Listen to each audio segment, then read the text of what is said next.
So we had some news break going into the weekend that did have me wondering how people genuinely felt about this. And it does have to do with the idea of these generations with the PS4 to the PS5 or the Xbox One to the Xbox Series, as it does seem that last generation is sticking around way longer than anyone was anticipating. And this does seem to be wearing on many people online, whether it's some that are making videos that I see pretty consistently now saying this generation feels fairly underwhelming, and seems like some of that has to do with just the PS4 and the Xbox One still here, seemingly leading into 2025, and apparently with Call of Duty, the newest one, going to last generation, it's brought that whole thing up again. I wanted to go over some of that here today, though, so if you guys enjoy this video, make sure that like button and subscribe if you're new. And I'm going to also talk about why I think that Xbox One and that PS4 is still around, even now. And again, going into 2025, I still think we're going to hear about some other ports, maybe even of games that were previously only Xbox Series and PlayStation 5 versions. Anyway, if we head over here, this is posted up over on Insider Gaming, saying information regarding Black Ops 6 has surfaced online, specifically concerning the game's pre-order status at GameStop. In an image shared online, it appears that GameStop is preparing to accept pre-orders for Black Ops 6 on PlayStation 4, PlayStation 5, and Xbox Series X consoles.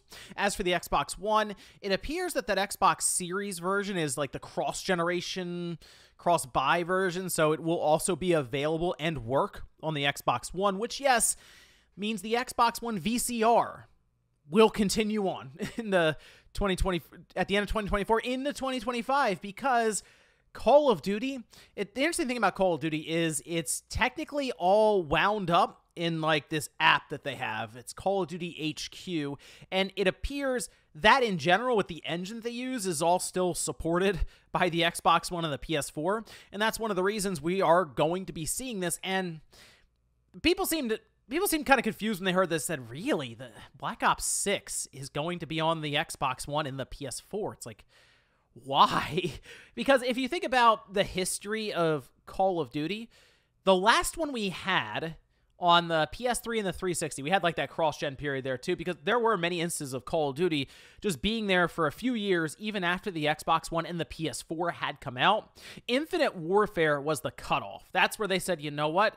We're not going to be doing this on the Xbox 360 or the PS3 any longer. Black Ops 3 was the last one, which would have been 3 iterations of Call of Duty that came out, 2013, 2014, 2015, before they cut it all off and we didn't have it on that last generation at the time.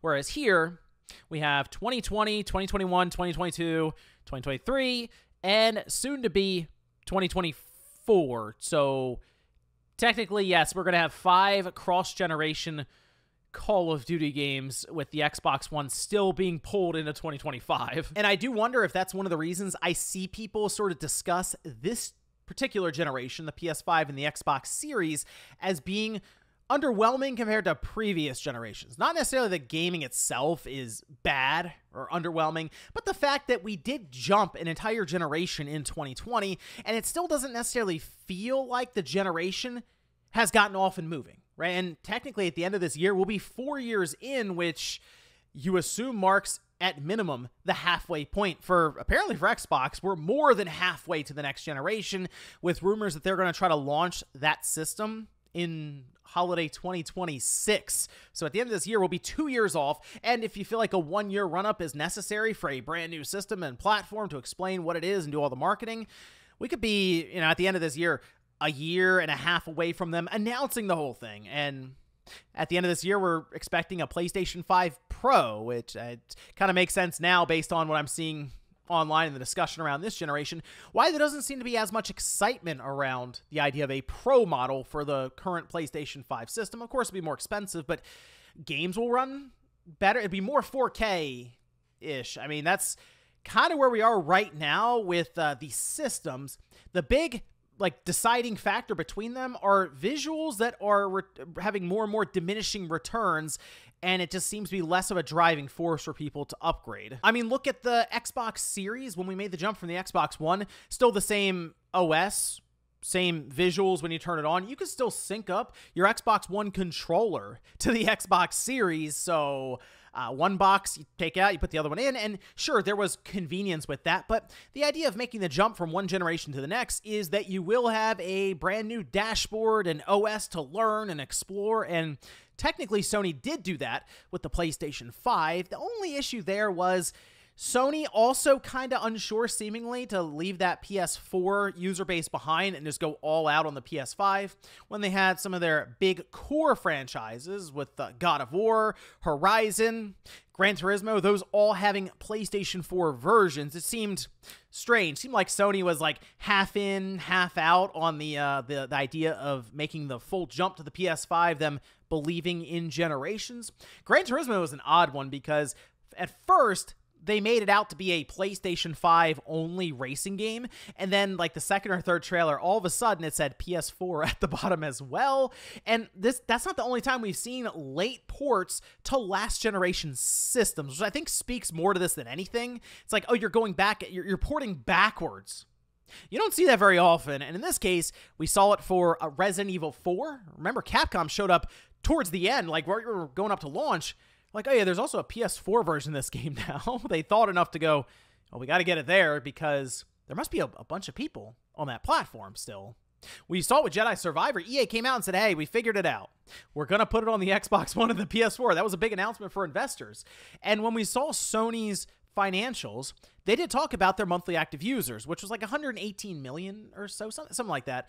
And then we hear that they had sold just over 56 million or so PlayStation 5 consoles. People started doing the math and they said, hold on, there's like 50 some odd million people still on the PS4. Like half your monthly active users are not on the PS5. Where else are they? Well, you could look at that and go, okay, well, apparently there's a million people still on the PS3, which is, wow, okay. And then on top of that, you could have some PC login. I know there's some stuff that Sony has you do there and then also on mobile, but let's face it, the other big system they have is the PlayStation 4. And if we are led to believe that half of their monthly active users are also on the PS4 now, towards the end of, or halfway through 2024, it kind of makes sense why we are seeing this extended cross-generation period, because people just aren't really upgrading maybe like everyone thought. See, the expectation is first-party companies, Nintendo, Microsoft, Sony will come out with games specific for that new platform,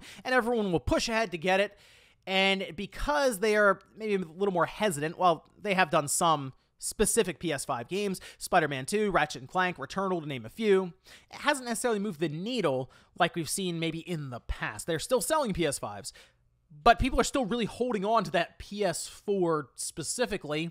And the reason I think for that are these live service games, like free-to-play ones. Think of Fortnite, for example, Rainbow Six Siege. These are games that are incredibly popular and kind of exist as quote-unquote black hole games where people just play those and like that's it. And it works fine on your PS4. So what am I getting the PS5 for exactly? Also, other mainstream titles with the sports games, your Maddens, your NBAs. They're already going to look good enough, I feel like, for mainstream. So even they might go, well, what do I need the PS5 for? We're kind of to a position where it seems their systems need to start breaking down for them to then go, okay, maybe I will go to the PS5 or the Xbox Series, because I just don't know, especially currently with the way economical stuff is set up right now. It's still not a great time for people to run out and spend $500 some odd on an item that they're just trying to wrestle with in the first place as being worth it. Now, me personally, I do like having systems that just run the games better and they look better, but I will admit, seeing the Xbox One and the PS4 still in these announcements towards the end of 2024 when this Call of Duty game comes out, and what I believe to be 2025 announcements for other third-party titles, it does make you go, okay, hold on.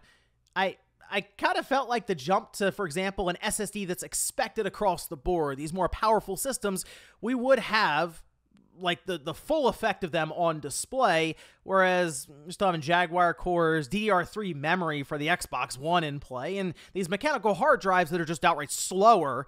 It does make you think, are these things being held back now? As systems from 2013 still rolling along 11 or 12 years later?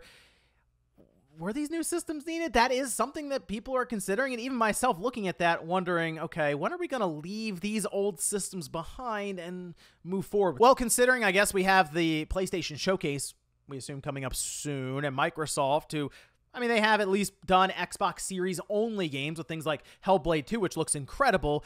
They'll have an event to start talking about more games going forward, with Indiana Jones, Avowed being Xbox Series only games. But beyond that, to me, I think the big tipping point is going to be Grand Theft Auto 6, and it seems like that's not coming out till fourth quarter of 2025. And then you're going to see, I think, a large amount of people really start to move over to the PS5, the PS5 Pro, the Xbox Series, especially with what I assume to be an announcement for Grand Theft Auto 6 Online. That is going to be the big thing that really gets people moving over. But that means we would have had a significant cross-generation period. I mean, maybe five years of cross-gen support. That is incredible. Think about it then. I mean, that's 2013 to 2025. The last PS2 game that released, after I had to look it up just to make sure, seemed to be at the end of 2013. And that was like Pro Evolution Soccer 2014, so like a soccer or football game for 2014. And that was when people weren't even necessarily paying attention to the PS2. I believe that was like a release mostly set up for like South America or Brazil or different regions in the world. And looking at that, it's like, wow, okay, that's a 13-year run there technically for the PS2. We're talking about the Xbox One and the PS4 still being in like the spotlight with something like a Call of Duty, you know, like 11 years later. So 12 years technically would still be the spotlight with Grand Theft Auto 6 coming out. It is wild stuff with this cross-generation period. But let me know what you guys think about all this down below. Just seeing the Xbox One logo and the PS4 logo most likely popping up next to the next big Call of Duty game for 2024. Does that make this current generation with the PS5 or the Xbox Series feel a bit underwhelming? Or are you someone that is getting games specifically for those platforms, so you do feel like, okay, this is at least a next-gen enough experience for spending this money? Thanks, guys, for watching, and I'll see you next time.